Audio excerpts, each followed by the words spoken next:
Praise the lord. యేసుక్రీస్తు నామమున అందరికీ శుభోదయం. యేసుక్రీస్తు శిల్వ శ్రమల ధ్యానములలో 16వ రోజు మార్చి 7వ తేదీ 2026 శనివారం కొరకు ఏర్పాటు చేయబడిన ఈ రోజు దేవుని శిల్వ వాక్య వాగ్దానం. పిలిపిల్ రాసిన పత్రిక 2వ అధ్యాయము 8వ వచనం. ఆయన ఆకారమందు మనుషుడుగా కనబడి మరణము పొందినంతగా అనగా శిలువ మరణము పొందినంతగా విధేయత చూపిన వాడై తన్ను తాను తగ్గించుకునెను. ఆమేన్. మన ఆత్మీయ జనకుడు ఎం దేవదాసయ్య గారి యొక్క బోధనలను శిల్వ విలువ ధ్యాన కొలువ అనే పుస్తకంలో పెద్దలు ప్రచురించి ఉన్నారు. అవి మీకు వీడియో రూపంగా అందించాము. అవి అన్నీ కూడా ఈ యొక్క వాక్య వాగ్దానంతో పాటుగా మీకు డిస్క్రిప్షన్లో లింకుగా ఇచ్చుచున్నాము, కావున నొక్కి చూడగలరు. ఈ 40 రోజులు కూడా శిల్వ వాక్య ప్రసంగాలను విని బలపడదాము, దీవించబడదాము. కావలసినవి దేవాది దేవుడు మనకు అనుగ్రహించునుగాక. ఆమేన్. ప్రియమైన దేవుని జనాంగమా, మనుష్య కుమారుడిగా ఆకారమందు కనబడిన దేవుని కుమారుడైన యేసుక్రీస్తు ప్రభువు మనుషుడుగానే మరణమునకు సిద్ధపడెను. అది మామూలు మరణం కాదు. మనకై తన ప్రాణమును క్రయధనముగా రక్తమును అర్పించి శిలువ మరణం పొందినంతగా సిద్ధపడి విధేయుడై తనకు తాను తగ్గించుకొనెను. ఎందుకు తగ్గించుకొనెను? మన రక్షణకే, మన పాప విమోచనకై, మనలను ఉన్నతమైన స్థలములలో నిలపడానికి. అందుకనే ఆ ధన్యత మనందరిపై పెట్టారు. అయితే ఎందరూ అందుకుంటున్నారు? ఎందుకు అందుకోలేకపోతున్నారు? ఎన్నడైనా ఆలోచించారా? అట్టి దైవజ్ఞానము కలిగి ఆలోచిస్తే, ఆరాధిస్తే ఆయన మనకు తన ఆత్మను తోడుగా ఉంచి ఏ కష్టమైనా ఏ నష్టమైనా తొలగించి తన శ్రమలలో మన శ్రమలను కడిగివేసే విధంగా నడుపువాడై ఉన్నాడు. కావున ఈ శిలువ ధ్యానములలో ఇట్టి ధన్యతను కలిగి ఉండే స్థితిని యేసుక్రీస్తు మనెల్లరకు అనుగ్రహించునుగాక. ఆమేన్. ప్రార్థన.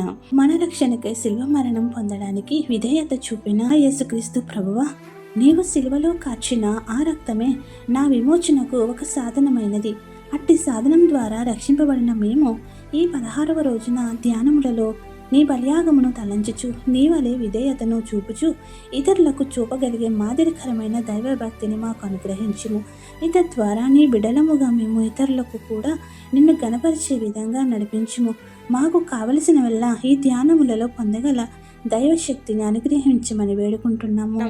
ఇజ్రాయెల్పై దాడి చేయుచున్న శత్రుదేశమైన ఇరాన్ను నీ చేతులకు అప్పగించుచున్నాము. ప్రభువా, నీవే నీ దేశమును నీ జనాంగమును రక్షించుము. ఇజ్రాయెల్ కోసం ప్రార్థించుట ద్వారా మమ్ములను దీవించుము.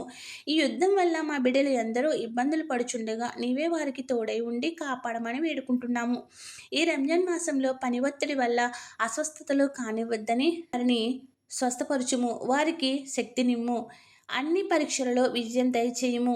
ఈరోజు జన్మదిన వేడుకలు, పెళ్లి రోజులు జరుపుకుంటున్న బిడ్డలను దీవించుము.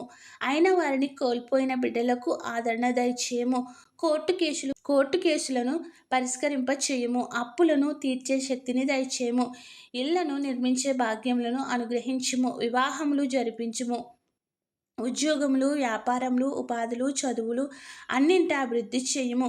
ఏ అంశం మరచితమో విడిచితమో అవన్నీ నీకే సమర్పిస్తూ తండ్రి, కుమార, పరిశుద్ధాత్మ శిల్వనాథుడైన యేసుక్రీస్తు నామమున ఆయన వలె మనము విధేయత చూపుచు ఆయన ఇచ్చే ఫలములను అందుకునే ధన్యత ఈ శిలువ ధ్యానములలో మనెల్లరకు దయచేయునుగాక. ఆమేన్. ఇట్లు దేవుని సువార్త పరిచర్యలో మీ సహోదరి. ఆమేన్. God bless you. అందరికీ మరణాత. శిష్యులలో ఇస్కరియోతు యూదాయను ఒక ఘాతకుడు, ప్రభువును యూదులకప్పగింప